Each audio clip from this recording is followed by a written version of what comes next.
রাজনৈতিক দল হিসেবে জামাতের দৃষ্টিভঙ্গি, তাদের দর্শন, তাদের এই যে পলিটিক্সের যে সিস্টেম, আপনার কাছে কেমন মনে হয়?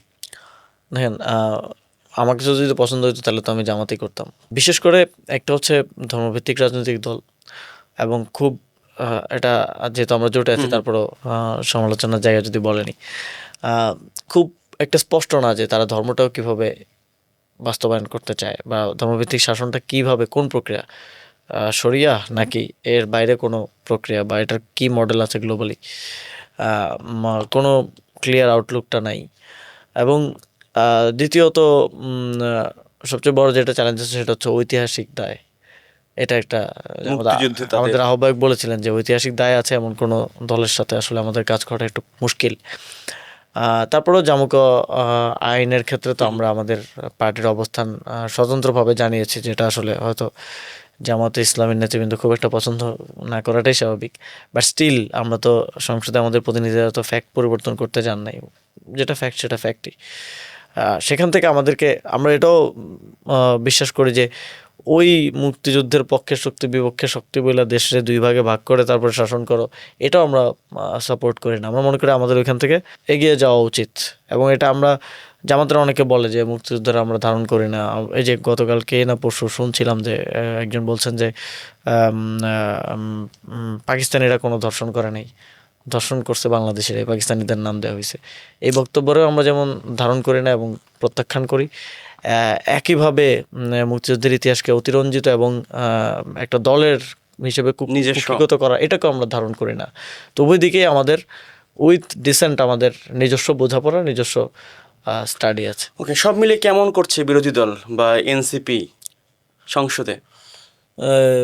ওভারঅল যদি বিরোধী দলের মানে সত্য কথা বলতে বলেন তাহলে আমি খুশি না। আমি একজন ভোটার হিসেবে, আমি তো ভোট দিছি অবশ্যই। একজন নাগরিক হিসেবে, এবং আমি যখন আরও নাগরিকদের সাথে কথা বলি, মত বিনিময় করি, তারা সংসদের প্রথম দিকটাতে একটু খুব আগ্রহ সহকারে প্রথম অধিবেশনটা দেখছিল, এবং সেখানে পরিবেশটা একটু গমগমে ছিল, একটু হুম, হুম। গরম পরিবেশ যেটাকে বলে আর কি।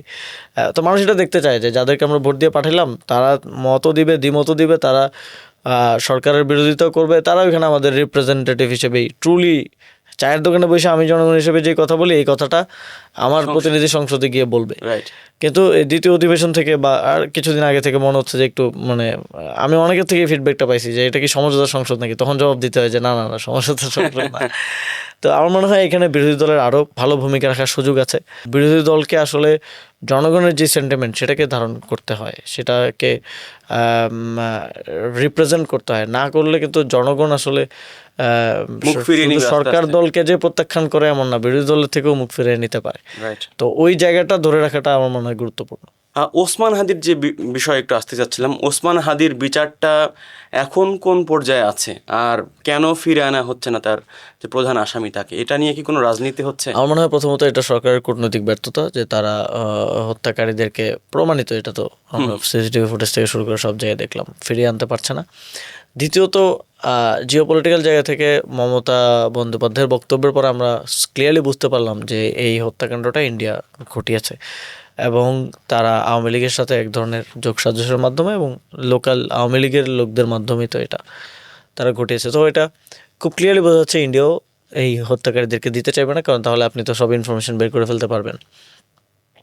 এবং আমার মনে হয় মমতা বন্দ্যোপাধ্যায় এটা নিয়ে কথা বলার কারণেই, বা এটা নিয়ে মুখ খোলা থ্রেড দেওয়ার কারণেই তার দলের উপরে এই রোশানলটা শুরু হয়েছে।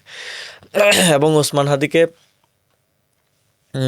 হত্যার বিষয়টা আমার মনে হয় যে ভারত একটা মেসেজ এখানে কনভে করার চেষ্টা করছে যে ভারতের বিরুদ্ধে তোমরা কথা বলতে পারবে না, এবং কথা বললে এটা পরিণতি হবে। এবং তারা কিন্তু খুব গোপন যে রাখার চেষ্টা করে জিনিসটা এমনও না, এমন হইলে তো মমতা বন্দ্যোপাধ্যায় এটা নিয়ে মুখ খুলতো না। বা তারা যে ইন্টারনালিও কিন্তু এটা খুব ওয়েল নোন যে এটা ভারতের একটা যোগসাজশ রয়েছে এই ঘটনাটার সাথে, এবং এই ঘটনা যে ঘটানো হবে হুম, এটা হুম। বাংলাদেশেও হয়তো অনেকে জানতো, বাট পরোক্ষভাবে চুপ থেকে বা কোনো প্রিভেন্টিভ মেজার না নিয়ে এটা হয়তো অনেকে ঘটতে দিয়েছে। তো এই জিনিসগুলো আরও অধিকতর তদন্তের দাবি রাখে, তদন্ত ছাড়া এই বিষয়ে কোনো মন্তব্য করা উচিত না। তবে আমার মনে হয় না ভারত এই আসামিদেরকে হস্তান্তর করবে, এবং তারা এখানে ক্লিয়ারলি একটা মেসেজিং করার চেষ্টা করেছে যে এখানে ভারতের বিরুদ্ধে খুব বেশি কথা মানে বলা যাবে না। তো ওই পার্টিকুলার টাইমের কাছাকাছি সময় আমি ফেলানি সড়কের নামকরণ করেছিলাম, বাট স্টিল আমাদের দিক থেকে এই মেসেজিংটা তো স্পেসিফিক একটা গোষ্ঠীকে করা হয়, পলিটিশিয়ান যারা বিশেষ করে ভারতের বিরুদ্ধে কথা বলে বা যাদের বক্তব্যটা ম্যাটার করে তাদেরকে এক ধরনের মেসেজিং করা, যে তোমার পরিণতি সাবধান হও। হইতে পারে, সাবধান হয়ে যাও, সতর্ক হয়ে যাও। তো আমাদের জায়গা থেকে আমরা মনে করি যে এগুলোতে যদি ভয় পেয়ে যাই তাহলে আসলে আমরা প্রথমত মস্তিষ্কগতভাবে গোলামে পরিণত হব, এবং মনস্তাত্ত্বিকভাবে আমি আমার সার্বভৌমত্ব হারিয়ে ফেলবো। সার্বভৌমত্ব তো কোনো জাস্ট বর্ডার না, এটা হচ্ছে একটা আইডিয়া, এবং সার্বভৌমত্ব আপনার মননে মগজে থাকে। রাইট। তো ওইখানে যদি আমি হারাই ফেলি তাহলে আমার ওই বর্ডার দিয়ে আমি এটা ঠেকে রাখতে পারবো না। তো ওই জায়গা থেকে আমরা মনে করি যে আমাদের যেই হিস্সা, আমাদের যেই সার্বভৌমত্ব, এটা রক্ষার জন্য আমাদেরকে সবসময় কথা বলে যেতে হবে। আমি মরে যেতে, হাদি ভাই মারা গেছে, আমি মরে যেতে পারি, আরও 5 জন মারা যেতে পারে, বাট স্টিল এই মননে মগজে সার্বভৌমত্বটাকে ধারণ করা এটা গুরুত্বপূর্ণ।